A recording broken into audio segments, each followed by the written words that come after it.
et bienvenue dans cette nouvelle capsule. Aujourd'hui, j'avais envie de vous parler de la notion de réussite, mais plus particulièrement du fait de se tromper pour réussir. Ah, mais vous savez, notre ego, il n'aime pas trop l'échec.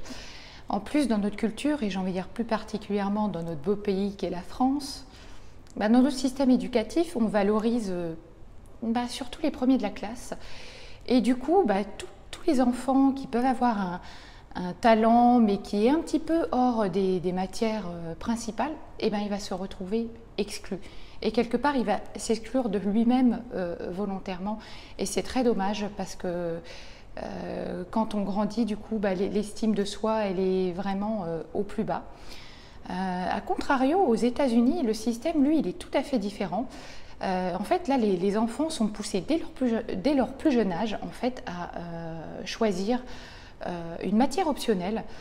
Et finalement, du coup, ils vont choisir une matière dans laquelle ils excellent, ou en tout cas, ils vont pouvoir exprimer leur talent.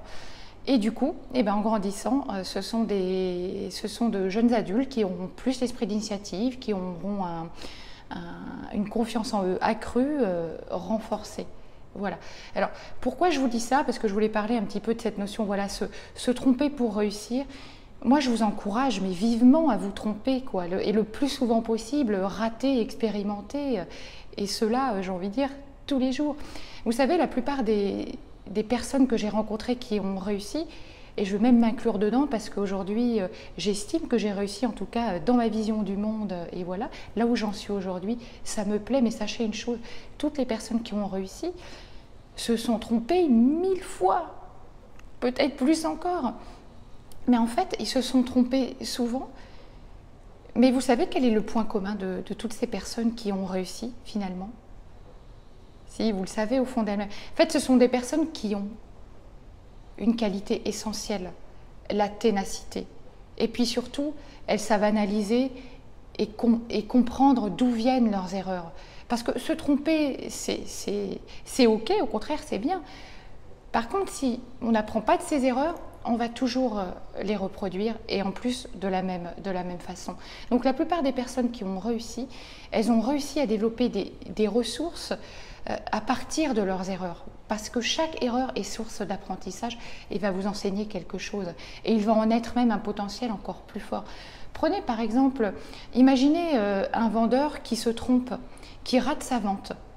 Mais si de cette erreur, il se dit, tiens, ouais, j'ai raté la vente, mais qu'est-ce qui m'a amené à la rater? Il va se poser des questions, il va se dire, peut-être que j'ai eu une mauvaise compréhension de ce client, j'ai peut-être eu une mauvaise lecture de ce qu'il voulait réellement. Et donc peut-être la prochaine fois, elle sera plus attentive vraiment aux besoins fondamentaux de son client. Voilà, donc vraiment, je vous invite à expérimenter, faites vos propres expériences et vous verrez qu'à un moment donné, la réussite, elle sera vraiment au bout du chemin. Et tous ceux qui ont raté sont devenus des entrepreneurs incroyables. Pour finir un petit peu cette vidéo, je vais vous lire quelques notes parce que j'ai trouvé ça sur Internet et je trouvais ça assez drôle. Et justement, ça reprend déjà le fait que le fait de se tromper, comme je vous le disais, ça va nous enseigner la patience, ça accroît nos facultés d'empathie aussi, très important, et notre créativité.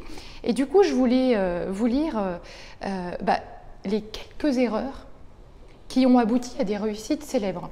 Mais tout d'abord, le fameux Viagra, je pense que tout le monde connaît. Au départ, c'était pour l'angine de poitrine. Sauf que ça a été nul pour l'angine de poitrine. Mais par contre, c'est fabuleux pour tous les problèmes d'impuissance. Donc ça, c'est une très très grande réussite. Puis au départ, n'en était pas une. La fameuse colle superglue. On en a tous entendu parler, je pense qu'on l'a tous utilisé. Vous vous souvenez de la pub avec le monsieur collé au plafond. Et en fait, ces géniales propriétés adhésives ont d'abord été une vraie plaie. Car en fait, c'était à la base une substance qui a été inventée pour les armes, et notamment pour les lunettes des fusils, etc. Donc vous voyez, là encore, un échec qui est devenu un phénomène mondial et grandiose. La superglue, tout le monde connaît. Et enfin, pas des moindres, le fameux pacemaker. Au départ, n'a pas eu le succès tant escompté. Et en fait, c'est une mauvaise résistance qui a permis d'accroître la résistance des cœurs. Donc vous voyez, là pour notre santé, voilà, encore une fois, une incroyable réussite. Donc en conclusion, voilà ce que j'ai envie de vous dire. Trompez-vous souvent, expérimentez, soyez curieux. Pensez au petit chimiste qui dans son labo s'est trompé 50 fois à essayer 10 000 formules avant de trouver la bonne. Et bien cette formule, c'est la formule qui est bonne pour vous. Vous allez vous-même et vous avez les moyens de trouver la formule qui est la bonne pour vous, la formule qui vous amènera à la réussite. Voilà. Ce sera tout pour aujourd'hui. Je vous remercie de m'avoir écouté. Je vous souhaite comme d'habitude le meilleur et plein de belles choses pour vous. À très vite.